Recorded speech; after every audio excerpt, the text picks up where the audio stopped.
Go over the anxiety true positive results. This is again that 5 core practice elements for anxiety, looking at what was their correct use. So actually time is not a significant predictor for therapist's correct use of the training techniques. After the anxiety training, it did go as hypothesized that after the anxiety training, therapists were more likely to correctly use the anxiety practice elements. With more knowledge after the training of the anxiety techniques, they were more likely to correctly use the anxiety techniques. But then kind of contrary and interesting is that actually the more positive attitudes the therapists reported having towards evidence-based practices, the less likely they were to correctly, or to report correctly using the anxiety techniques. We'll talk over it a little bit in our discussion too.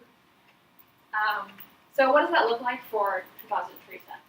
That would mean that Teresa didn't necessarily appropriately use the 5 practice elements no differently over time, but she used them more after training, more if she had more knowledge after the training, but less if she had more positive attitudes towards evidence-based practices.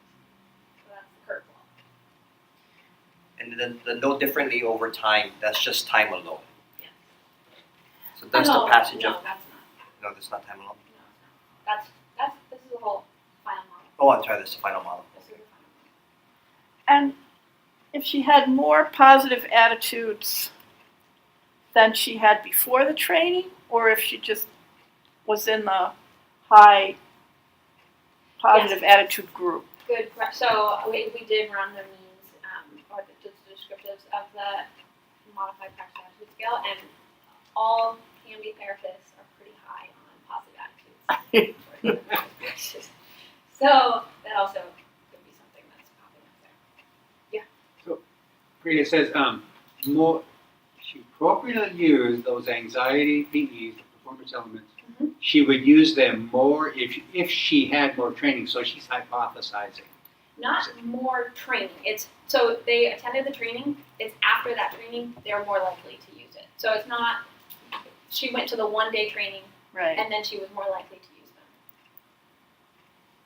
So More not, after the training, then more if she had more knowledge after the training. Can you Yes. distinguish those two for me? totally. So that's a good question. So the knowledge and attitudes were how we got that. Those measures were a pre and a post. So we had them fill out the KEBSQ for their knowledge measure before the training and then after the training. And so given that we were looking at the training response, we looked at their post-knowledge measure score. And so if they had a higher score on that measure after the training, they were more likely to use the practice elements. So basically, they have to take, so the difference is, the second one is just training attendance. Mhm. Training attendance is associated with utilizing the techniques more. And then the third one is, we actually gave them a paper and pencil test. If they scored higher scores in the paper and pencil tests, were also additionally associated with more appropriate usage. Yeah, I like this. Please ask questions throughout. I think that's going to help actually a lot. I'm afraid I'm shooting I'm tooting my horn or doing whatever. I'm That's a guy fine. up front, so I don't know if I'll have anything to say after I ask all my questions. I feel like maybe I should shut up. This is better, this is good. This is really good. Yeah. I like that. Or if I don't have to sit up there, that's great, you Yeah. guys. I would love that. So let's look at maybe false negative Fiona. What her results were. So let's see here. Over time, again, so these are again inverse statistics. So what time was again not a significant predictor, but like hypothesized, after the training, therapists were less likely to fail to appropriately apply the 5 anxiety techniques. The more training or more knowledge they had after the training, the less likely they were to fail to appropriate. So the less likely they were to miss using relaxation. And then again, contrary to what we thought, but after the training, the more positive attitudes they had, the more likely they were to incorrectly or fail to appropriately use them. Yeah. Yes. In terms of like the false negative and the true positive rates, how did the 47 CAMD therapists kind of fall into the different problem areas? Were there more like false negative therapists, or were there more true positive therapists, or was it like kind of like Good question. dispersed evenly? I'm just wondering in terms of just like service utilization in general. That's a good question. I don't know if we looked at those frequencies. Or we might have, and I don't remember what they are. And I don't have a backup slide on those. You probably do. I probably do on my thesis, but I didn't bring it to this one. It's a very good question. I do not know. Sorry. Yes. KMD therapists, are we talking about psychiatrists, psychologists, So they're all The intensive chiefs- in-home therapists. all in home? Okay. Intensive in-home. Intensive in-home. Good question. So predominantly master's degree. Yes. I think there are a couple of doctor levels in there, but predominantly master's degree. Yeah, exactly. You said attitudes were already high at the beginning. Mhm. So was it significantly higher at post-training? So it was a significant variable, yes. However, I mean, the candy therapists are already, I probably have a backup slide on what their mean was, but they were already pretty high, but it was a significant percentage, enough that we could find a difference within the model. On the previous one that Amit did, so this other paper that looked at the longitudinal changes of just knowledge and attitudes, the trainings did positively affect the specific directions, attitudes, and knowledge. But that was with the combined DOE and CAMD sample. So, but I'd speculate that it went from high to even higher, Yeah. which makes the counterintuitive finding that worse attitudes are associated with more appropriate usage. So, I don't know what that means. I mean, I'd have an idea, but we'll save that for the discussion.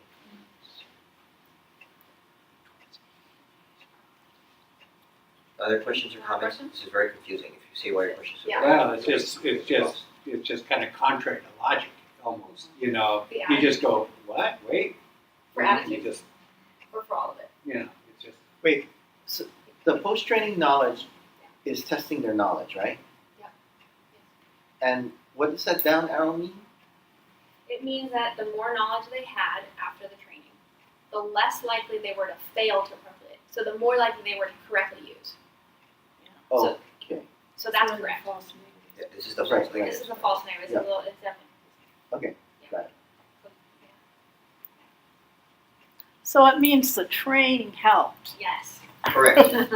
Correct. Big picture, the training helped to increase knowledge. People utilize these internalizing elements more after the training. Just wait till you get to the disruptive behavior. Yeah. I have a lot of questions on that one. Yeah. Yes. Sorry to interrupt. No. Can you summarize the questions when people are asking them so Sheena and Cool guys can hear what the questions are? Yes. Sorry. Okay. Any other questions? Kelsey can relate. This is the first one. Normally she's in Pennsylvania on the call, but she's actually okay. So, just so that I understand it, so if you attended the training, you probably are a better therapist because you're doing more of the practice elements. But if you have a good attitude about it, that's not necessarily going to make you a good therapist. Is that right? Okay, let me summarize this question. The question was, I guess, is really kind of trying to more summarize and tell what it means by the training. What does training attendance mean versus attitudes, and how does that make a good therapist? In a sense. So, kind of to answer your question, in that yes, after the training, they were more likely to correctly use the practice elements. So we would say good therapist, hopefully, you know. And then for the post-training attitudes, I'll just tell us what the discussion kind of is that attitudes may not be necessarily the best predictor, best, Right. like, I guess, Yeah. variable to look at. It goes along with research that has found that attitudes is not necessarily a reliable predictor necessarily. It comes up, some have said it's good, some have said it's bad. So it kind of goes along with what research has been showing. So I can't say if that's necessarily a bad therapist. Yeah, Kelsey can talk more Yeah, about Kelsey, that. exactly. So she's recently done a literature review on. So the 2-sentence summary on how good are evidence-based practice attitudes in predicting actual behavior. What's the summary? It mixed. It's mixed. I think Okay. it's like measurement and it's what you're predicting, and I think we borrowed a lot from like bio psychology in terms of like looking at systematic change and one like and social psychology, and it seems like attitudes and knowledge should be really kind of proximal predictors of actual behavior, but they're actually pretty distal when it comes to like actual behaviors and behavioral intentions. And it has a lot to do with the way that we conceptualize attitudes and conceptualize like what we're measuring in terms of attitudes. Like we're not measuring specific behaviors per se, but like evidence-based practices in general, which may not be the best proxy to like an actual behavior, like using exposure, my attitudes towards exposure. And that's stuff that Charlene's been working on too. And I'm actually slightly more pessimistic than Kelsey about that. Just drawing from, Chuck reminds us from his social psychology background, social psychologists have been saying for like 50 years that attitudes are not good predictors of behavior. Attitudes towards racism, attitudes towards healthy behavior, attitudes towards diet, attitudes towards smoking, attitudes, yeah, it's bad to be, but what people actually do doesn't really line up with attitudes. Well, and sometimes how you answer those questions is more like a self-presentation issue than a real measure of your attitude. Yeah. Steve? I hope I'm using the term right, the description of assessments, what are things being face valid. I mean, I can put down whatever I want on that bad boy. It might not be exactly the truth. We face it all the time where I work. Because our boys, they know what the right answer is. Yeah. And so Especially with I'm just, I'm filling out the thing, the pre-post test. Of course I'm going to do that now. I mean, Yeah. I'd hope I'd be had integrity. Nevertheless, attitudes, it seems to be in so many ways ropes of sand. Oh, totally, yeah. And that's a limitation with self-report too, and just in general as well. So, since you pulled the practice elements off the MTPS, and you could link the therapist's name to a particular kid, Yeah. did you follow the outcome of the kid? Ooh, that's next. That's what I'm hoping to do for my dissertation. That's the Progress goal. Well, that's the goal. That's the right end there. Yeah, okay. Yes, Let's that's the end move game. on that Yeah, one. I think, Yes. that's Priya's dissertation. Oh, great. Yeah, that's what I'm hoping. Looking at the MTPS progress rating. So, they're trying to get better. Yes. You're ahead of the game. I'm impatient. That's what's so amazing about the Candy is we have that data. So it's great that we can look at that. Any other? Maybe just check in with the Zoom folks. Anybody questions or comments from our Zoom friends?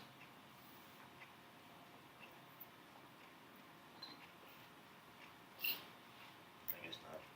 I want to know who the yellow and the green. Can't really hear the crowd very well, Can't get that. so we would love to hear the discussion if possible. Good discussion. So Should I move the mic to the middle? I can try to go over to the middle. I mean, I just Oh, that's it. You just missed like our 5-minute conversation.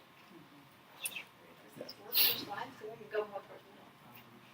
yeah, just rewind it. You need one of those. But we normally have the floating mic, right? No. Real-time caption.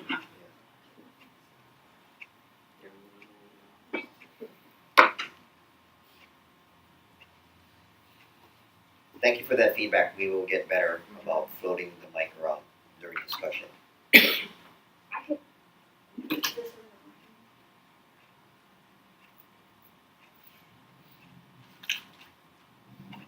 So can people on remotely, I'm speaking from the back of the room, can you hear my voice?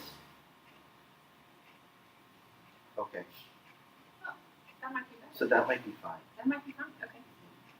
Yes, that's great, thank you. Oh, that's good. That's perfect. Thank you. We don't need it. That works. Yeah. Okay. So slide number 32. Okay, so false negative Fiona, what she would have done was she would have failed to properly use the 5 practice elements. No differently over time, but less after the training. Less if she had more knowledge after the training, but more if she had more positive attitudes towards communities.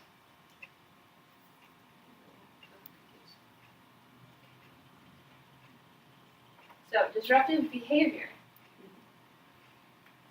Okay, so for the true positive results, what we found is kind of interesting. So, over time, therapists did report they were more likely to correctly use the 7 disruptive behavior practice elements. However, after the training, they reported being less likely to appropriately use the 7 practice elements. We added client age here because research has shown that, or has suggested that therapists are more likely to use the practice elements of commands and attending for younger clients. Sure. We put that in there, and that did seem to go as hypothesized. The younger the client was, the more likely the therapist was to correctly use the 7 practice elements. Post-training knowledge score actually was not a significant predictor. But then, same as anxiety, kind of contrary to what we thought, but therapists that had more positive attitudes towards evidence-based practices did report being less likely to correctly use the practice elements. Questions?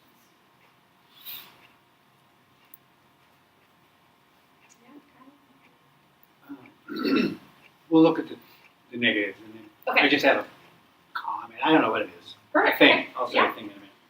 So let me just go over Teresa's. So again, just to kind of put in context, she would have appropriately used the 7 practice elements, more over time, less after the training, less with older clients, less if she had more positive attitudes towards evidence-based practices. Less with older clients after the training? Was it more with younger Yes, more with younger clients after the training? after the training. Yes, which was how we had kind of thought the research would go. So hopefully people could hear that, but they were asking, was Teresa more likely to appropriately use them more with younger clients? And the answer is yes.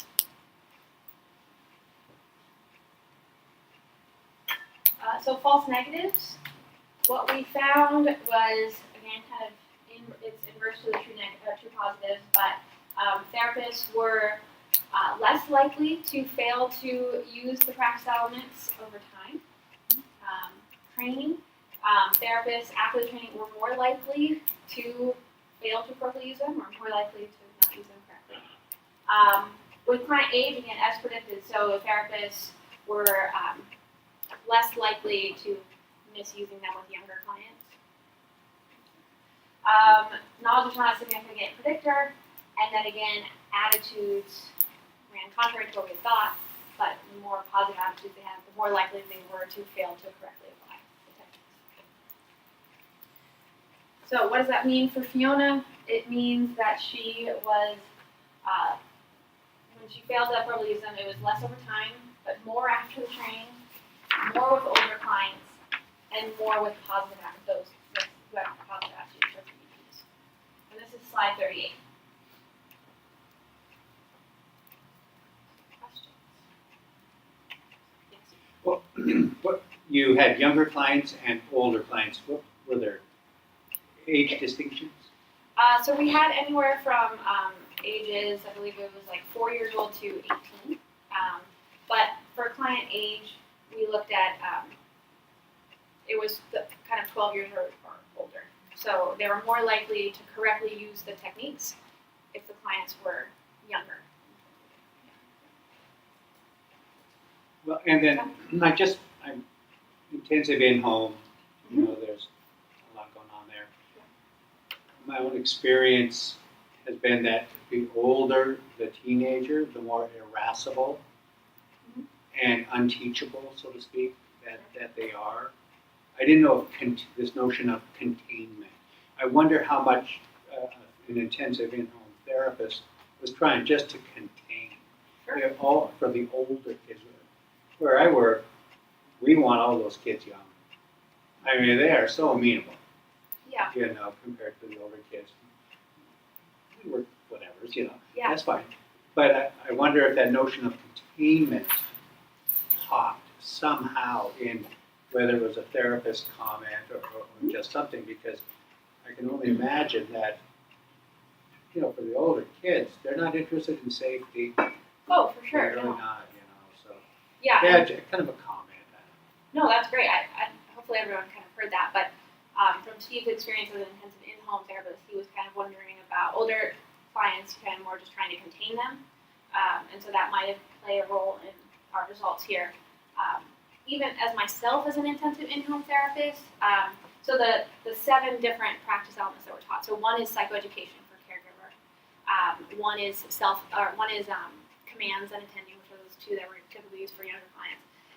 And just even that practice element itself seems to fit more for younger clients. So you're kind of you're kind of showing the parent what that means, how to appropriately be effective and give rules to the client, be consistent, which is a little bit harder for you to do as a therapist with an older client, because a lot of times you're more trying to give the client themselves their own techniques, help them versus if that makes sense, yeah.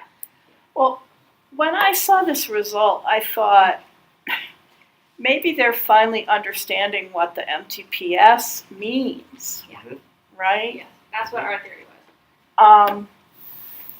So things like praise doesn't mean you praise the client. It means you taught the parents to use praise, stuff like that. Does your measure of knowledge help us know that, or not really? I mean, Well, so we tried. We looked at the target score, which is a 0 to 7. So it's only looking at the items that are that training technique. right. So it's as close, I think, as we possibly could get. But it It wouldn't really Correct. help you know whether they got the definition of a practice element on the MTPS. Correct, it would Correct. not. Yeah. Yeah. Well, so part of the difficulty is that, and I guess this is not it's related to Priya's thesis, but it's just a difficulty of our field right now. And this is what Kelsey was saying. It's just that, so you have these different constructs. You have how are you going to assess knowledge? How are you going to assess attitudes? How are you going to assess practice? And they're all on different metrics, or they're all on different currencies. So the knowledge is, do you know whether or not this is a good practice for anxiety or depression? Yes or no. Attitude is, do you like evidence-based practice in general? It's not asking, do you like exposure specifically? Do you like cognitive specifically? And at the practice element, so you have something at practice reported at the element level, attitude reported globally at some global higher level, and knowledge reported at this non-procedural specific. So Right. it's just kind of, we're just doing the best with as best measures that psychology has right now, but they're not really mapping onto each other a lot. Yeah. The best as it should. I'm sorry, Steve, I cut you off. Oh, Susan. let me think about it. Susan, you have a comment? So often for disruptive behavior therapy is one piece of the treatment and the other piece is medication. Yes. Yes. We did not look at medication within this study. So we didn't look at it as a variable. Is there a plan to look at it in the future? Why not? Indeed. Yeah. No, I think it's a great option and Susan can be in your dissertation. I know, exactly. Great ideas. This is fantastic. I do like these discussions.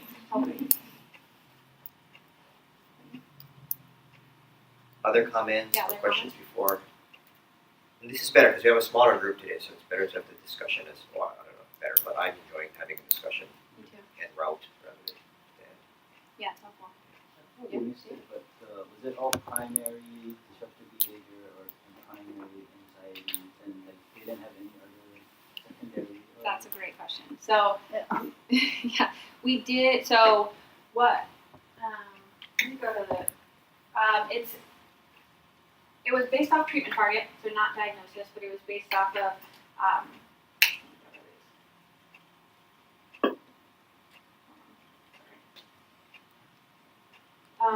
Okay, so question was, hopefully, sorry, I'm not repeating, but the question was, how do we look at if it was destructive behavior as a primary diagnosis or anxiety as a primary?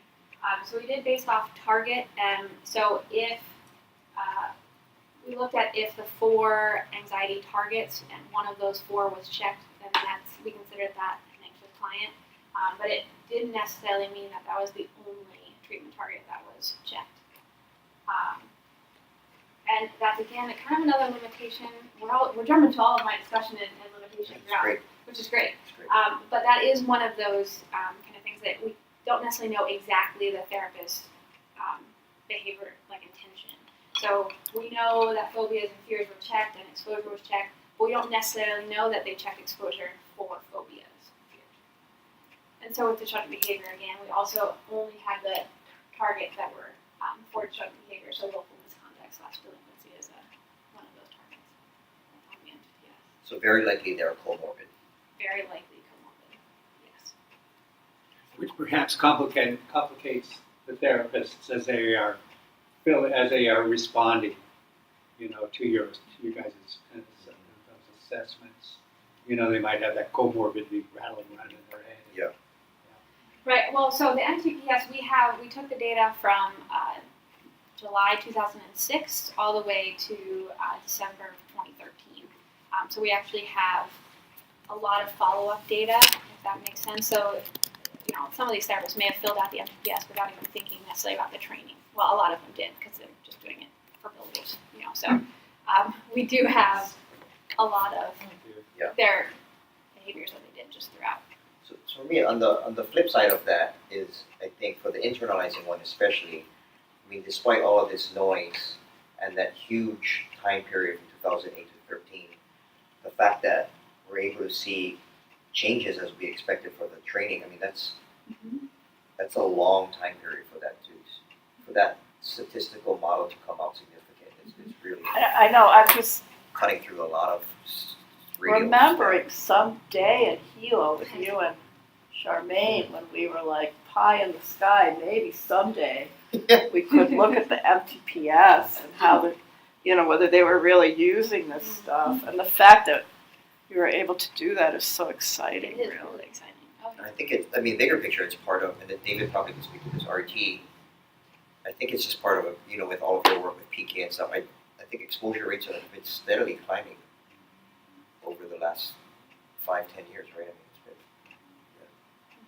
In my own experience with working with anxious kids, you see such success with the using of the best practices. Yeah. And the things that you see the success of, I'm going to be doing that again, and so there's almost, therapeutic habit. Yeah, there's you Yeah. more than based upon success. Yeah. By use of the best practices. And we've been seeing more increases in the internalizing diagnoses and less disruptive behavior diagnoses. So maybe over time there's just better diagnosing. Yeah, that would be great. Yeah, within the study there was significantly less anxious clients than destructive behavior. We only had like 778, I think, anxiety and like 1,400 or something like that for the destructive behavior for 1,200. So for the conduct, we did commands, response cost, You want me to go to that slide? attending, Mhm. tangible Tangible rewards. Tangible rewards, yeah. And Did we do I thought we did problem solving. But not